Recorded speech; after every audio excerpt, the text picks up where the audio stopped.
That's all we gonna take down, Wendy. Okay. So let's make quick work out of it. All right. You wanna watch scallop?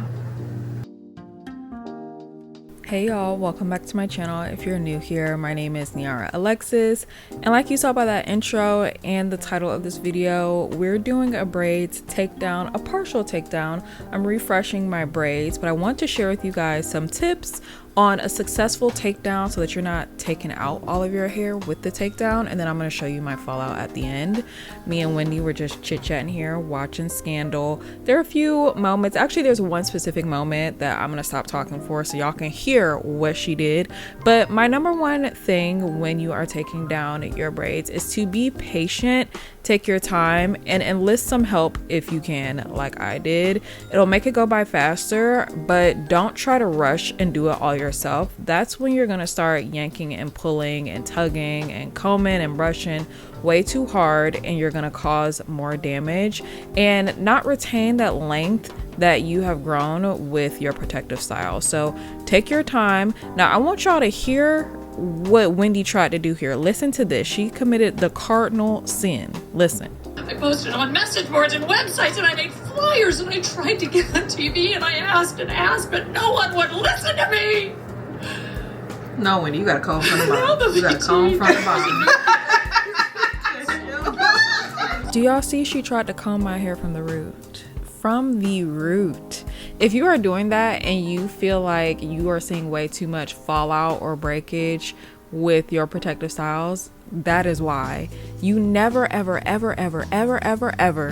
comb from the root. Like, no matter what, just in any state that your hair is in, you should be combing from the ends up, but especially coming out of braids, because all of that hair that has shed while you were in braids but had nowhere to go is still mixed in there in your hair. So when you're combing from the root down, all you're doing is encountering all that hair and it's just getting scrunched up, and at some point it's gonna become a knot and you're gonna not be able to comb anymore.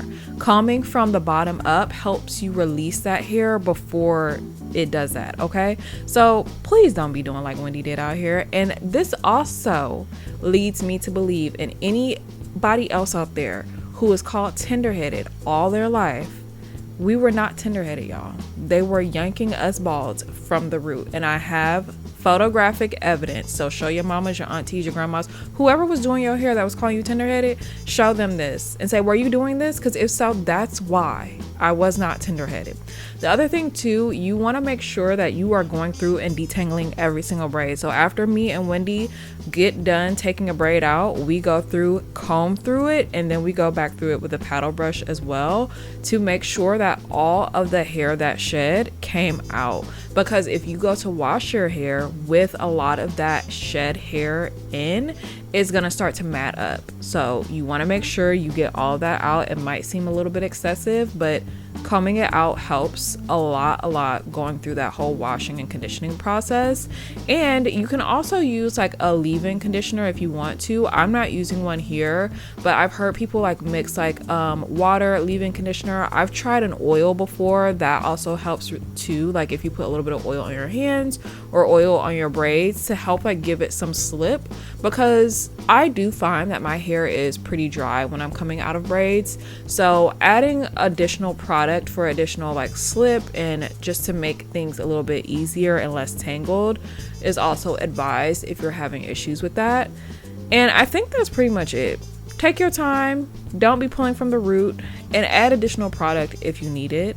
Now let's go ahead and get into the fallout. I'm going to show you what my fallout was the last time I did one of these like braids refreshes and what it is now, so we can see the difference. Has it gotten better? Did it get worse? Because y'all know I'm always going to be transparent and let you know what's happening.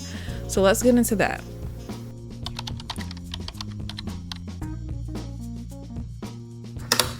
All right, so I did do a little shirt change, but this is all of my fallout from this little section of hair. I took down about 4 rows of hair or braids and then like half of one in the back. So I guess we could say like 4.5.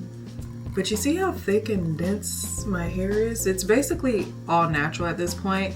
The only pieces that are relaxed are these like thin scraggly ends, which a lot of you have been asking, am I gonna cut my ends? maybe eventually, I won't even say maybe, eventually I probably will. I just don't see myself doing it right now. Maybe when silk press season comes for good, because I do want to get my hair to be all one texture. I don't know whether I'm actually doing the Texlax or not just yet. I know I had set off this braid season with that intention, but you know, things happen, minds change. But this is all of the fallout I have, and this is significantly less. I feel like I need to go back and find the video from when I did my last braids refresh, which I think was like in June-ish or so. But I feel like this is less than what I had before. So now I'm gonna go and wash it and we'll braid it back up and everything.